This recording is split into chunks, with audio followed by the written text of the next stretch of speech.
जिनका कर्म बंधन क्षीण नहीं हुआ है, वह अरिष्ट से अपनी मृत्यु जानकर प्राण त्याग के समय भी योग का चिंतन करे। इससे वह दूसरे जन्म में पुनः योगी होता है। इसलिए जिसका योग सिद्ध नहीं हुआ है, वह जिसका योग सिद्ध हो चुका है, वह भी सदा मृत्यु सूचक अरिष्टों को जाने, जिससे मृत्यु के समय उन्हें कष्ट नहीं उठाना पड़े। महाराज, अब अरिष्टों का वर्णन सुनो। मैं उन अरिष्टों को बतलाता हूं जिसके देखने से योगवेता पुरुष अपनी मृत्यु को जान लेता है। जो मनुष्य देवमार्ग अर्थात आकाशगंगा, ध्रुव, शुक्र, चंद्रमा की छाया और अरुंधति को नहीं देख पाता, वह 1 वर्ष के बाद जीवित नहीं रहता। जो सूर्य के मंडल को किरणों से रहित और अग्नि को किरण मालाओं से मंडित देखता है, वह मनुष्य 11 महीने से अधिक नहीं जी सकता। जो स्वप्न में वमन, मूत्र और विष्ठा के भीतर सोने और चांदी का प्रत्यक्ष दर्शन करता है, उसकी आयु 10 महीने तक की ही है। जो प्रेत, पिशाच आदि गंधर्व नगर तथा स्वर्ण के वृक्ष देखने लगता है, वह 9 महीने तक जीवित रहता है। जो अकस्मात स्थूल शरीर से दुर्लभ शरीर को हो जाता है, यह दुर्बल से स्थूल हो जाता है तथा जिसकी प्रकृति सहसा बदल जाती है, उसका जीवन 8 महीने तक ही रहता है। धूल या कीचड़ में पैर रखने पर जिसकी एड़ी या पाद अग्र भाग का चिन्ह खंडित दिखाई दे, वह 7 मास तक जीवित रहता है। यदि गीद, कबूतर, उल्लू, कौवा, मांस खोर पक्षी या नीले रंग का पक्षी मस्तक पर बैठ जाए, तो वह 6 मास आयु शेष रहने की सूचना देता है। यदि कौवा आकर चोंच मारे या धूलि की वर्षा से आहत होना पड़े तथा अपनी छाया और तरह की दिखाई दे, तो वह 4-5 महीने में ही जीवित रहता है। यदि बिना बादल के ही दक्षिण दिशा के आकाश में बिजली चमकती दिखाई दे और रात में इंद्रधनुष का दर्शन हो, तो उस मनुष्य का जीवन 2-3 महीने का ही है। जो घी, तेल, दर्पण अथवा जल में अपनी परछाई ना देख सके अथवा देखे भी तो बेसिर की ही परछाई दिखाई दे, तो वह 1 महीने से अधिक नहीं जी सकता। राजन, जिस योगी के शरीर से बकरे अथवा मुर्दे किसी दुर्गंध आती हो, उसका जीवन 15 दिनों का ही समझना चाहिए। स्नान करते ही जिसकी छाती और पैर सूख जाएं और जल पीने पर भी कंठ सूखने लगे, वह केवल 10 दिन तक जीवित रह सकता है। जिसके भीतर की वायु पृथक होकर मर्म स्थानों को छेदती सी जान पड़े और जल के स्पर्श से भी जिसके शरीर में रोमांच ना हो, उसकी मृत्यु पास खड़ी है। जो स्वप्न में भालू और बानर की सवारी पर बैठकर गीत गाता हुआ दक्षिण दिशा में जाए, उसकी मृत्यु समय की प्रतीक्षा नहीं करती। स्वप्न में ही लाल और काले कपड़े पहने हुए कोई स्त्री हंसती गाती हुई जिसे दक्षिण दिशा की ओर ले जाए, वह भी जीवित नहीं रहता। यदि स्वप्न में नंगा एवं मूड मुडाया हुआ कोई महाबली मनुष्य हंसता और उछलता कूदता दिखाई दे, तो समझना चाहिए कि मौत आ गई। जो स्वप्नावस्था में अपने को पैर से लेकर चोटी तक कीचड़ के समुद्र में डूबा देखता है, वह मनुष्य तत्काल मृत्यु को प्राप्त होता है।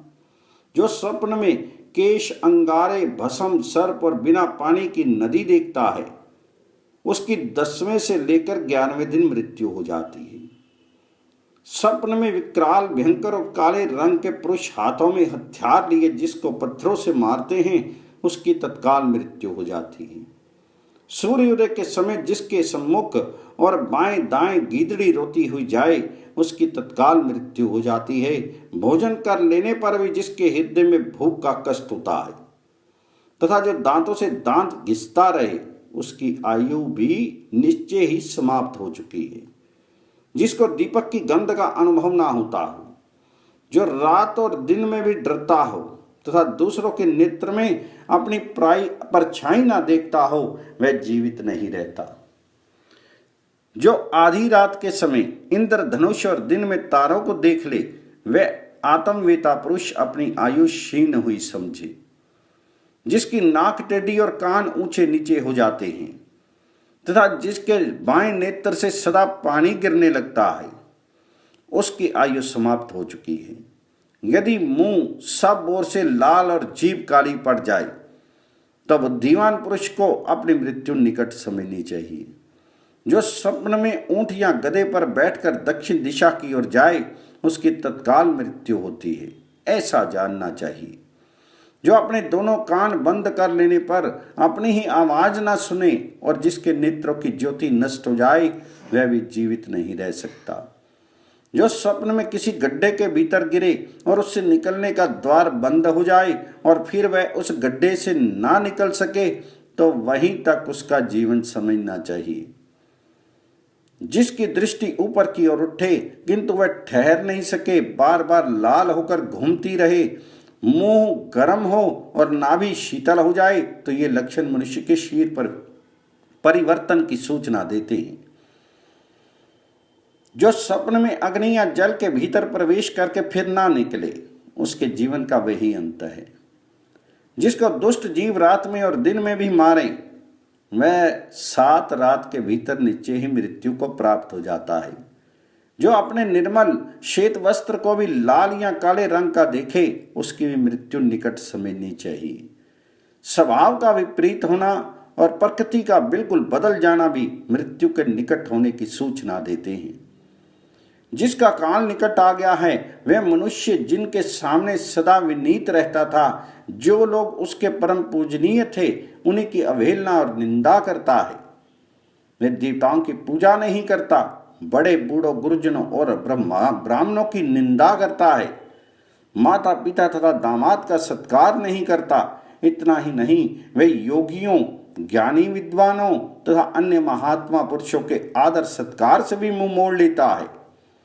बुद्धिमान पुरुषों को मृत्यु के इन लक्षणों की जानकारी रखनी चाहिए।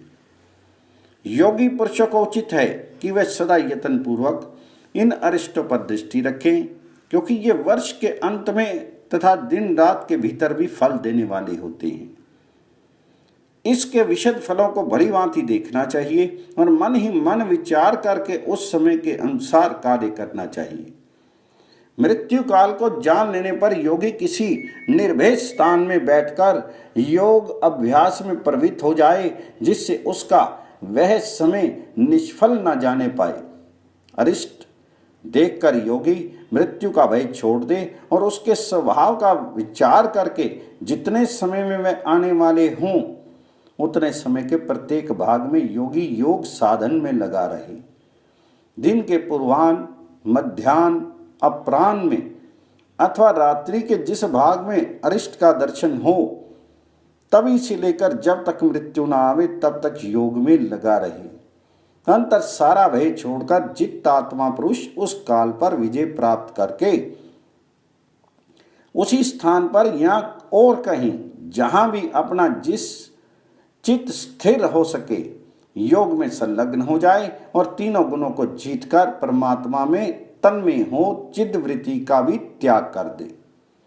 योग करने से वह उस इंद्रियातीत परम निर्वाण स्वरूप ब्रह्म को प्राप्त कर लेता है, जो ना तो बुद्धि का विषय है, ना वाणी ही जिसका वर्णन कर सकती है,